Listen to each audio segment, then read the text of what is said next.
So since my initial review of the Powkiddy RGB30, I have been spending a lot of time playing on it, and if anything, I have become more fond of the machine the more time I spend playing games on it. However, the rattle from the shoulder buttons was becoming just about unbearable, so what I've done is I have found a way to make them less rattly and a little more responsive, and it makes the whole console feel a little bit more premium. So in this video, I'm going to show you how I did it.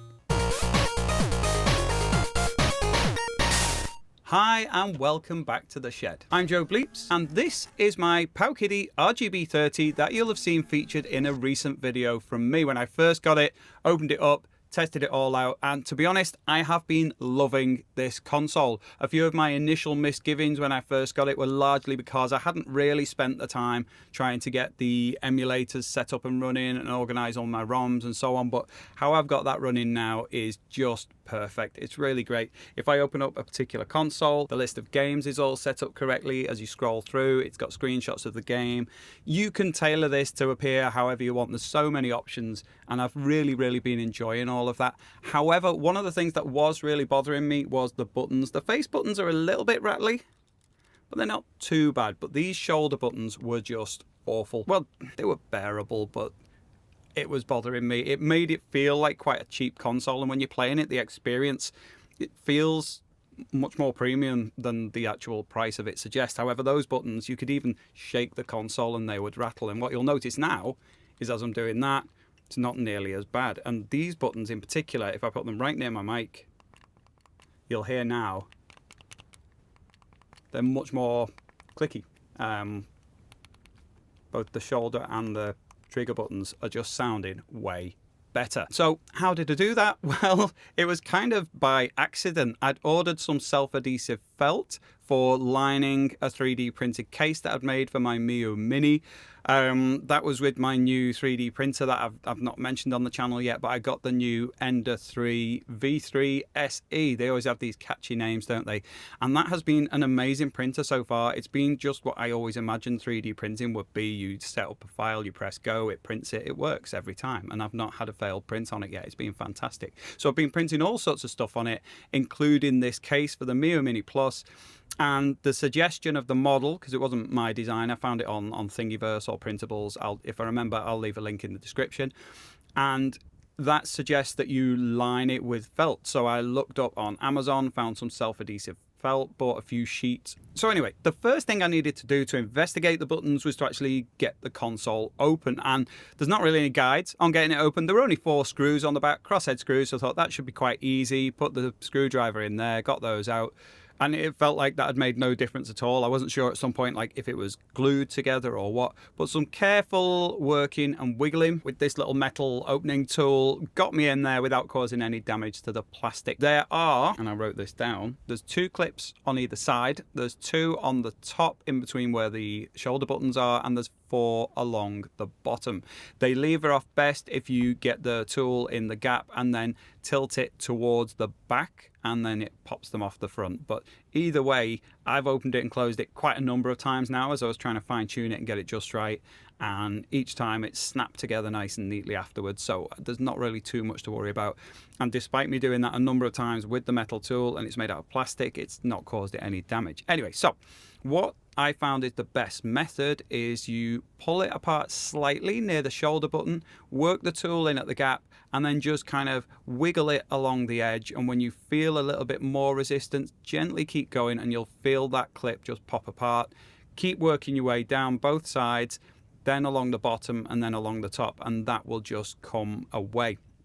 There are a number of leads inside that connect a bit on the motherboard. I unplugged those the first time, and then other times I had it open, I was able to just kind of move the back along slightly parallel to give enough room to be able to get into the shoulder buttons. But the first time I wanted to look at the battery as well. So before we get onto the shoulder buttons, a little word about the battery. Now I've written a few bits down here. In short, I don't think there's a possible improvement on what's already in there. I have shopped around and looked at alternatives.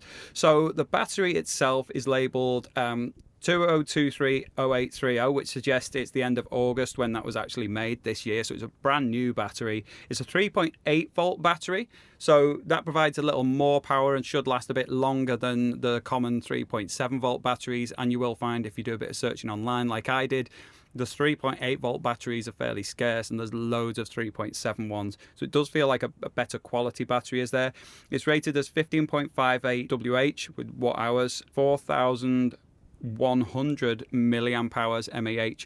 And again, when you go searching around online, generally you won't find one with that kind of milliamp hour rating. They'll be a lot lower, mostly around 4,000 or less, and they tended to be much older batteries that were taken out of older devices rather than brand new batteries. As soon as I started searching for anything that was 5,000 milliamp hours, they were much bigger.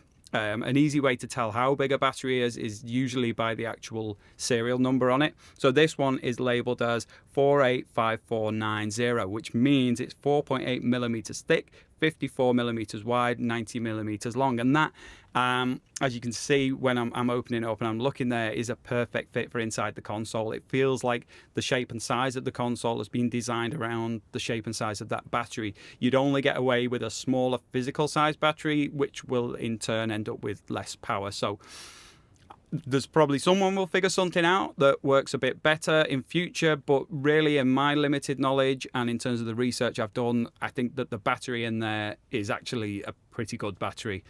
So if anything, better battery life might come from the firmware updates, which have been being set up. Every time I've gone to update it, you can do that over Wi-Fi on the console, and I think that newer updates will probably improve performance on things like that, and hopefully at some point those people who are having issues with the battery life might start getting a better battery life, because I think a replacement battery doesn't seem to be the answer. Anyway, on to the shoulder buttons. Now the weird thing about those is that they aren't really held in place by much. There's not much within the shell. It's quite flat on the front, it's quite flat on the back, and the only thing that holds them in place is the sort of tiny bit at the top of the shell and the button itself that it rests on. There's just two little pins that are molded into the plastic where they lock in place. So when you're moving that button, it knocks against the plastic, and that slightly loose fit is what causes the issue. When I looked on the inside of the buttons, they have like a little square of a foam pad on there so that they at least don't rattle against the buttons themselves, and you get a little bit more of a satisfying squidge as you press. So I had nothing to lose really, because I was thinking about using this self-adhesive felt. So if it didn't work, it wasn't like I'd glued anything in place. I could just unpeel it if it didn't work. It took a few attempts. First of all, I put a square of felt on the inside of each button, and that improved it slightly. They were rattling around a little bit less. However, after a bit of gameplay, I was realizing that most of the noise was coming from when the buttons were hitting the front or back of the machine. So I put a layer of felt and had to kind of carefully trim it to size to fit just on the inside edge along the front, and then as I lowered the buttons in, they were no longer knocking against the front, and then snapped it all together, played for a bit more, it was better. But then again, after a bit more time, I was realizing that they were still, it was much quieter, but they were still knocking slightly against the back of the console. So I opened it up again, and then again and again, just kind of fine-tuning, tweaking, adding little bits. So there was a bit of trial and error involved. The end setup was a single additional layer on the inside of the shoulder buttons and a single layer front and back. And on the triggers, which were a little more rattly before, 2 layers of felt on the underside of the button, 1 extra layer at the front, 2 extra layers at the back, and that kind of holds them nicely in place.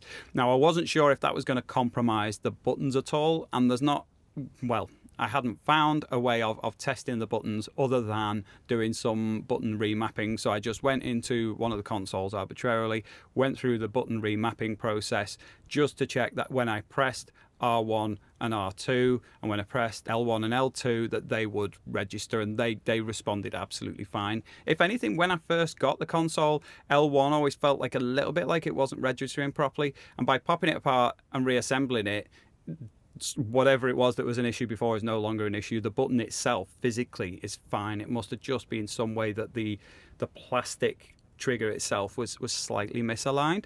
And I know that in one of my comments, someone had a few issues with one that they'd bought, and one of the issues that they were having was that one of the trigger buttons wasn't responding. So if that's happening, it is worth sort of popping it apart, relocating everything, pop it back together, and see if that sorts it out. Again, this is something that I find is really forgivable. It's like a low-cost console. It cost me less than £80 posted, and for the amount of gameplay I've had from it, for what it's managed to actually play, like I've played all sorts of stuff from Atari 2600 to Dreamcast on it, N64, I've not been disappointed. It's really, really great. The square screen has mainly seen me using Pico 8. Now, Pico 8 was new to me, but I have been loving just going through, discovering all these little quirky games and playing loads on those. Combo Pool is my favorite at the moment. That is just a really cool game. Definitely worth checking out if you've got Pico 8. But I have rambled enough for a video that essentially involves me taking apart a handheld, sticking a couple of bits of felt in and putting it back together. So apologies for that. More mods and projects coming soon. Quick mention for ZedLabz. They support my channel by giving me an affiliate link, which I'll leave in the description. If you want to get into modding or buy any gear for doing any of your own projects, check them out. They also sell the tools that you might need for any jobs that you are taking on. If you use my link in the description, it'll take you straight to the website, and it'll give you a discount on your order, as well as giving me some support back to my channel for everything you buy. So it's win-win, and I'd really appreciate your support with that. If you've enjoyed this video and you want to see more like this, please do think about subscribing and signing up for notifications. Please do click on the button, leave a like. That does sort of pass the traffic on to suggest for other people to watch it and continue building up my channel. Anyway, this is Joe Bleeps signing off from the shed. If you want to keep watching me, there's some more videos popping up for you here. Otherwise, I'll see you in the next one. Bye.